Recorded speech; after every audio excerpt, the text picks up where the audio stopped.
Washington hoped to accomplish two things. First, to force African countries back to the negotiating table on American terms. Second, to create enough internal pressure, job losses, currency dips, investor panic, that local populations would start demanding their leaders fix relations with the US. It was less about economics and more about optics, to make African sovereignty look like a mistake. But the plan had flaws, big ones. For one, the tariff regime underestimated just how fragile US-Africa goodwill already was. AGOA had long been seen by African intellectuals and economists as a Trojan horse, a program that offered access, but only under conditions that served US geopolitical goals. The tariffs confirmed what many had whispered for years. AGOA was never a partnership, it was leverage.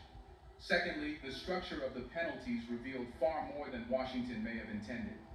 In the fine print of the new tariff policy, several African products were spared. Not coincidentally, these were products the US desperately needed: rare earth minerals, uranium, cobalt, and lithium.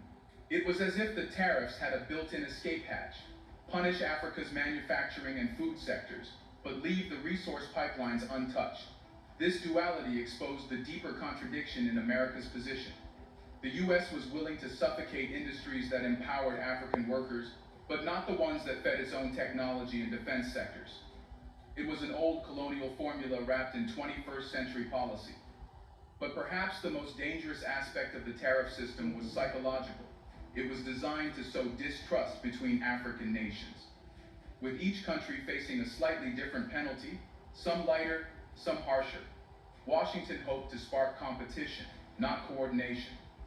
The expectation was that African leaders would begin lobbying privately, cutting side deals, or undercutting each other to restore access, divide and rule, updated for a globalized economy. And yet that's not what happened.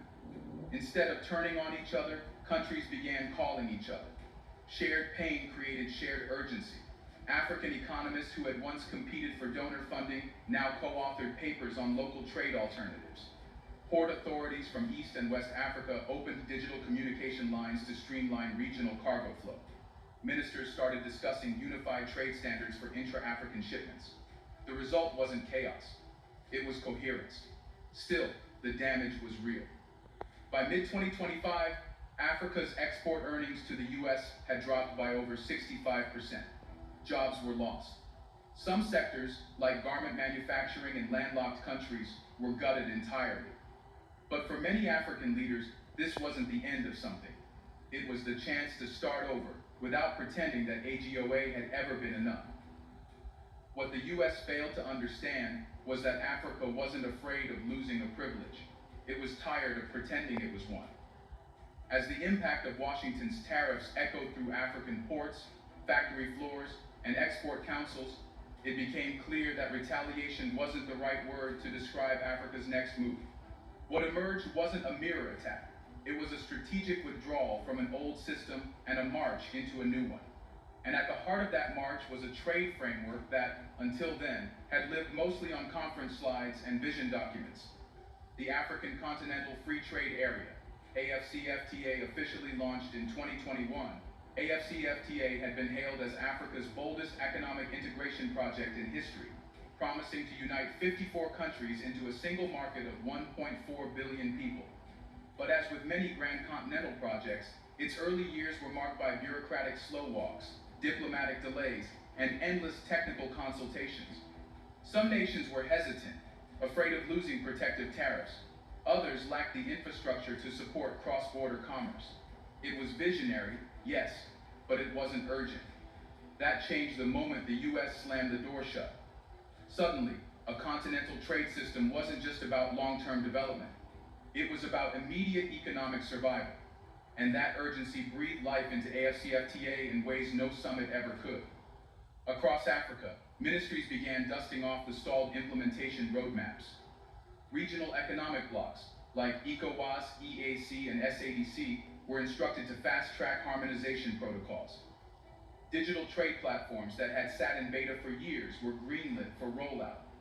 Even countries that had previously dragged their feet on ratification, like Eritrea and South Sudan, reopened discussions under mounting pressure from exporters and industry groups.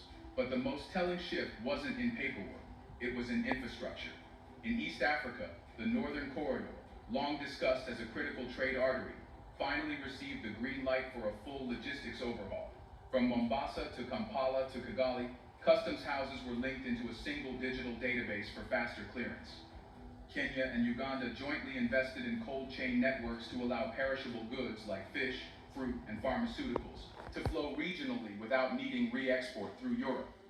In West Africa, Ghana, Benin, Togo, and Côte d'Ivoire began a customs integration experiment, testing a unified trade window that allowed exporters to submit one document set recognized by 4 countries. It was a radical departure from the paperwork hell that had defined African borders for decades.